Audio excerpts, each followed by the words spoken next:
নমস্কার, মহুয়াবার্তা ইউটিউব চ্যানেলে মহাভারতের ধারাবাহিক পর্বে আপনাকে স্বাগত জানাই। আজকের পর্ব 3 গুণের স্বরূপ এবং ব্রহ্মপ্রাপ্তির উপায়। চ্যানেলে যারা নতুন তাদের অনুরোধ জানাবো চ্যানেলটি সাবস্ক্রাইব করে মহাভারতের ধারাবাহিক পর্বগুলো শ্রবণ করুন। আসুন আজকের পর্ব শুরু করি। মহর্ষি মার্কণ্ডেয় বললেন, তারপর কৌশিক ব্রাহ্মণ ধর্মবেদকে বললেন যে আমি এবার সত্য, রজ, তম এই 3টি গুণের স্বরূপ জানতে চাই, আমাকে এগুলি যথাবৎ বর্ণনা করো। ধর্মবেদ বলল, আমি তোমাকে 3টি গুণের পৃথক স্বরূপগুলি জানাচ্ছি, শোন। 3টি গুণের মধ্যে যেটি তমগুণ তা মোহ উদ্রেককারী। রজগুণে কর্মে প্রবৃত্তি হয়, কিন্তু সত্যগুণ বিশেষ জ্ঞান প্রকাশক, তাই কি সর্বাপেক্ষা উত্তম বলা হয়। যার মধ্যে অজ্ঞানতা বেশি, মোহগ্রস্ত এবং অচেতনভাবে দিন রাত ঘুমিয়ে থাকে, যার ইন্দ্রিয় বশে নেই, অবিবেচক, ক্রোধী এবং আলস্যপ্রিয়, সে তমগুণ সম্পন্ন বলে জানবে। যে শুধু প্রবৃত্তি সম্পর্কীয় কথা বলে, বিচারশীল, অন্যের দোষ দেখে না, সদাই কর্মব্যস্ত থাকে, যার মধ্যে বিনয়ের অভাব থাকে, অহংকারী, সে রজগুণ সম্পন্ন ব্যক্তি। যার মধ্যে জ্ঞান বেশি, যিনি ধীর এবং অক্রিয়, অন্যের মধ্যে দোষ দেখেন না, জিতেন্দ্রিয়, অক্রোধী, তাকে বলে সাত্ত্বিক পুরুষ। মানুষের অল্পাহারী হওয়া উচিত এবং অন্তঃকরণ শুদ্ধ রাখা কর্তব্য। সন্ধ্যা এবং প্রভাতকালে মন আত্মচিন্তায় অর্থাৎ ঈশ্বর চিন্তায় মগ্ন রাখবে।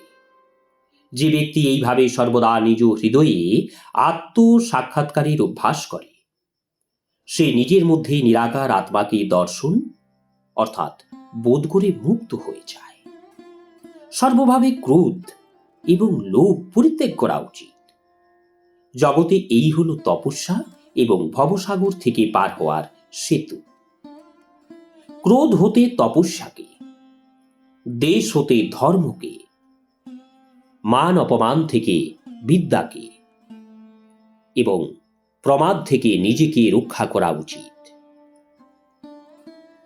সব থেকে বড় ধর্ম হলো দয়া, প্রধান বল ক্ষমা, উত্তম ব্রত হলো সত্য এবং আত্মজ্ঞানই হলো সব থেকে বড় জ্ঞান। সত্য কথা বলা হলো সদা কল্যাণময়ী, সত্যেই জ্ঞানের স্থিতি। প্রাণীদের যাতে কল্যাণ হয় তাকেই সত্য বলে। যার কর্ম কামনা দ্বারা আবদ্ধ নয়, যে নিজের সব কিছু ত্যাগ রূপ অগ্নিতে অর্পণ করেছে, সেই বুদ্ধিমান এবং ত্যাগী। কোনো প্রাণীতে হিংসা করবে না, সকলের প্রতি মিত্রভাব রাখবে। দুর্লভ মনুষ্য জীবন পেয়ে কারোর প্রতি শত্রুভাব পোষণ করবে না। সকল অবস্থাতেই সন্তুষ্ট থাকবে। কামনা এবং লোভ ত্যাগ করবে। এগুলি সর্বশ্রেষ্ঠ জ্ঞান এবং আত্মজ্ঞানের সাধন। সর্বপ্রকার সংগ্রহ পরিত্যাগ করে পরলোক এবং ইহলোকের ভোগের প্রতি সুদৃঢ় বৈরাগ্য ধারণ করে বুদ্ধির সাহায্যে মন ইন্দ্রিয় সংযম করবে। যে ব্যক্তি জিতেন্দ্রিয়, যার মনের উপর অধিকার আছে, যে অজিত পদ জয়ের ইচ্ছা রাখে, নিত্য তপস্যারত, সেই মুনির আসক্তি উদ্রেককারী ভোগের থেকে দূরে অনাসক্ত থাকা উচিত। গুণাদিও যেখানে অগুণ রূপে হয়, যা বিষয়াদি থেকে আসক্তি বর্জিত এবং একমাত্র নিত্য সিদ্ধ স্বরূপ এবং একমাত্র জ্ঞান ভিন্ন, যার উপলব্ধিতে অন্য কোনো বাধা নেই। অজ্ঞান দূরীভূত হলে সতই অভিন্ন রূপে যা প্রকাশিত হয়, তাই হলো ব্রহ্মপদ, তাই অসীম আনন্দ। যে ব্যক্তি সুখ এবং দুঃখ উভয়ের ইচ্ছাই ত্যাগ করে আসক্তি শূন্য হয়ে যায়, সেই ব্রহ্মকে লাভ করে। বিপ্রবর, এ বিষয়ে আমি যেমন শুনেছি এবং জেনেছি তা সবই তোমাকে শোনালাম। নমস্কার, আজকের পর্ব এখানেই শেষ করছি। আসবো আগামী পর্ব নিয়ে মাতা পিতার প্রতি ধর্মব্যাধের উক্তি এবং ভক্তি।